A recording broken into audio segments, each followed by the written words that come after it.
Nothing says Christmas like a Christmas special that has nothing to do with Christmas. Sherlock the Abominable Bride is a Christmas special in which a woman has fired a gun into a busy street full of people, turned the gun on herself, and then seemingly come back from the dead to wreak murderous vengeance. Most people suspect the supernatural, but Sherlock insists that there is a more reasonable explanation. When it comes to Sherlock, I thought that the first two seasons, or series as the BBC calls them, were awesome, and they definitely got me hooked, but then when I checked out the third season, or series, I just thought it was okay. It wasn't quite up to par.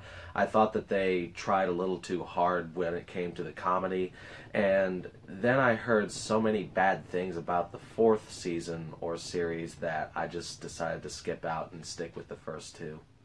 However, when I heard that there was this special in which Benedict Cumberbatch and Martin Freeman were playing these characters in 19th century London where the original stories took place, I thought that sounded like a really fun concept, and I figured that it would be worth checking out.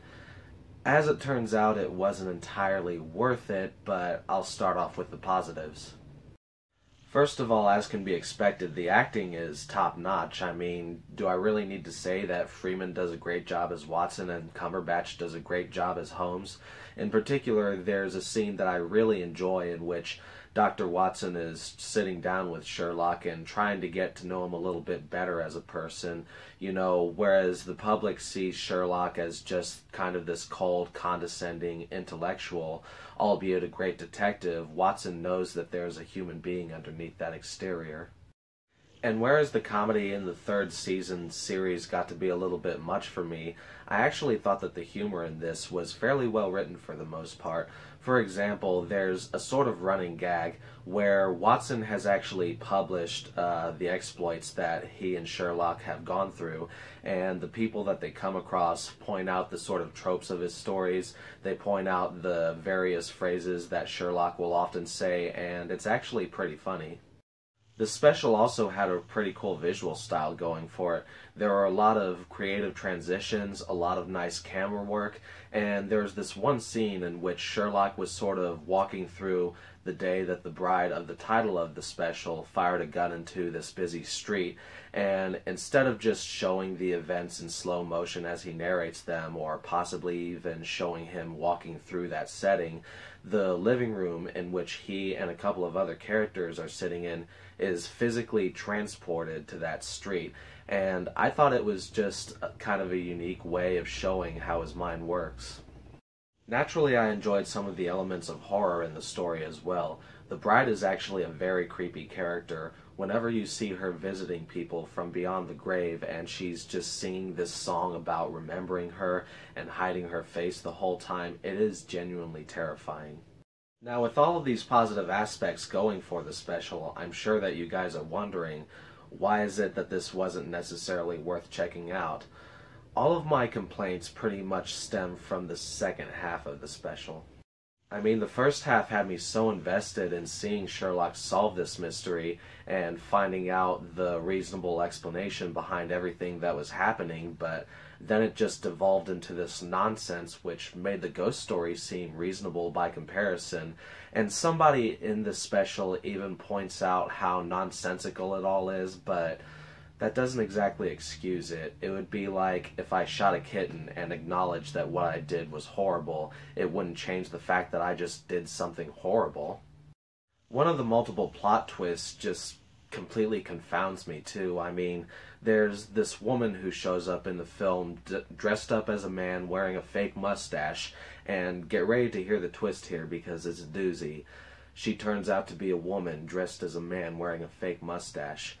I never thought that I would use this phrase in such a literal context, but no shit, Sherlock.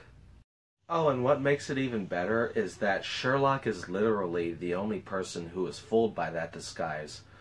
We're talking about one of the smartest people in the world here. I call bullshit. This isn't Christmas Pooh, this is a human man. You can tell by his totally convincing mustache. In the end, none of this matters anyway, because it all turns out. This is a heavier spoiler, by the way. If you haven't seen The Abominable Bride yet and you don't want me to spoil it for you, feel free to click off of the video. Essentially, it turns out that this is still taking place in the modern day, and all of the 1895 stuff is just a dream that Sherlock is having. So it doesn't matter. It's all just nonsense that he was dreaming about, and ultimately this is just a completely pointless filler episode.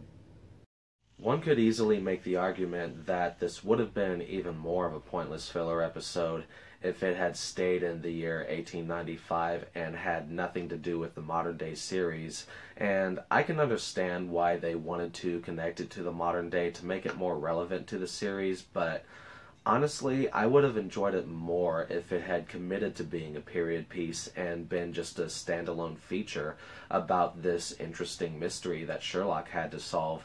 The fact that it all just turned out to be completely pointless and needlessly convoluted honestly ended up aggravating me. In the end, The Abominable Bride definitely had some positives going for it. There were things that I legitimately enjoyed about it, but as a whole, it just kind of fell flat for me. I mean, if you're a diehard Sherlock fan and you actually enjoyed this episode from start to finish for what it was, then I'm glad. More power to you. But honestly, I would only recommend sticking with the first two seasons if you haven't seen them yet. And that's all I've got to say about this special. I hope you all have a good one.